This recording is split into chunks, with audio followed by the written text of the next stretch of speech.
The only ones I watch back are like when someone thinks an accent is really funny, and I'm like, I think I really suck at that, and so like I'll go rewatch how I did it. Like that's how I practiced Alex Jones for a while. Is I sucked at it, and then I got it good once, and then people were like, hey, that's pretty funny, and I'm like, all right, what did I fucking do here?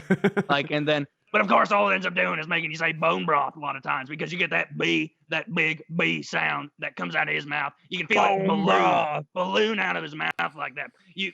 A new product he's having. I think I mentioned this before. It's a neck thickening agent. It actually makes your neck thicker than it otherwise would have been. Have you ever been punched in the side of the neck? You haven't. If you had, you'd be dead. I get punched in the side of the neck twice a day. Cenk Unger from the Young Turks, he hates my guts. He punches me in the side of the neck twice daily. I never can see. I broke his little bitch-ass hand. That liberal leftist hand. Sorry, I lost my breath.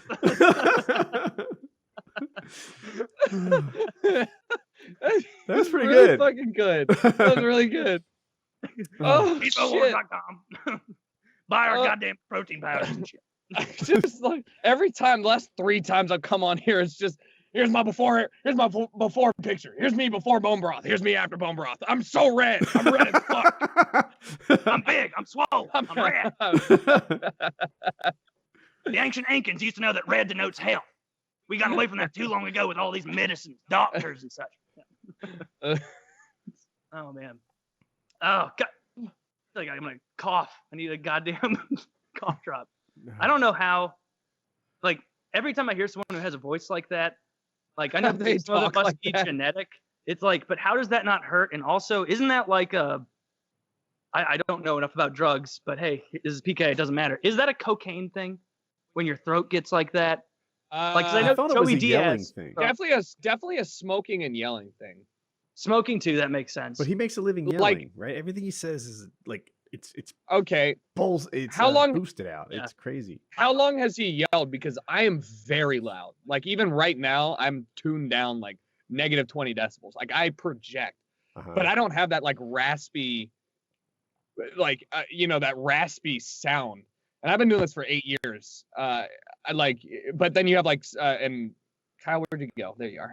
You'll have that person who comes over and has that. Look at this photo. You know what I mean? Like that raspy. Is it I think blown that's smoking. Out thorax or something? Am I messing it up?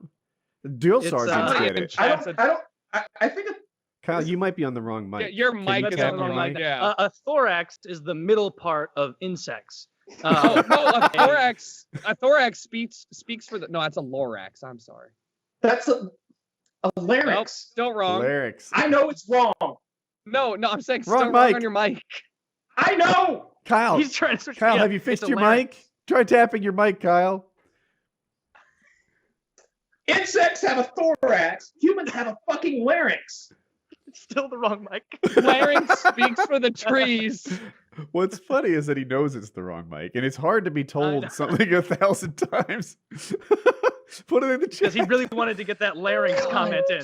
Yeah. How did his mic like go wrong while he was? When I sat down, my foot hit the wire, unplugged it from my mixer, and so it reverted to the camera mic. Well, that makes sense. Okay, yeah. God, we were talking about thoraxes. Oh yeah, the voice thing of. I guess smoking and yelling makes sense. I'll need to go back and watch like 2002 Alex Jones and see if he sounds different. But did you listen to his Joe Rogan episode from like a year ago? Was it? Yeah, I pop into Joe Rogan like once every couple months, every month or so when I see a guest I like. Joe, it's mental vampires. It was episode 9/11. Vampires. Oh, he did one with Dana White? Is that what you said? No. Joe Rogan worked double time to squeeze a bunch of podcasts in so that when Alex Jones was the guest, it was episode 9/11. Did he really? Yeah. That's hilarious. You know, Joe, I appreciate you doing that for me, but frankly, it's a little insulting given the fact that George W. Bush still walks free. You know, he's responsible for it. We all know. Everyone knows. But, did you guys like that episode? Yeah, Alex Jones. Yeah, he absolutely. just he went off the rails. He at one point he was talking to Joe about like Joe being like, so you're kind of over the whole moon landing thing, right? And he's like, Joe, actually, I had begun to get over it. Then I was reaffirmed when I spoke to Buzz Aldrin or some other aviator, some other astronaut, and he told me it was 100% fake. Now you take that wherever you want to take it. I'm taking it to the bank, like that kind of thing.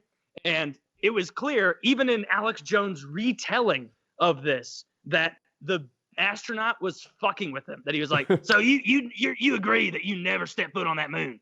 And he was like, yeah, I never did. It was actually in a fucking Miramax studio. So you do admit it then? And it's like that kind of level of thing. And he bought it and he ran with it. And it made me laugh.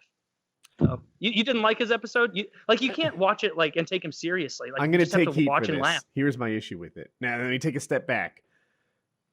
This show, for the first 150 episodes or something, it was like, hey, everyone's an alpha talk. You have to struggle to get your words in. We'd even tell the guests ahead of time, like, hey, what makes a good guest is inserting yourself into the conversation and being heard. You can't just sit back. Just came here, and I'm going to insert myself in this conversation because that was what was told to me the first time that I came on the show. Did he say it to you? Hey, man, yeah, but this was not. I don't think I was in the first 150 though. Okay. But there was definitely a reputation from people who came on, hey, you got to be assertive or else you're just gonna be silent in the background. And then somewhere along the way, I don't know, I'll call it episode 250, but whatever it was, I started taking heat for interrupting, and I was like, wait a minute, we've always kind of interrupted. You've talked to get your points in, etc.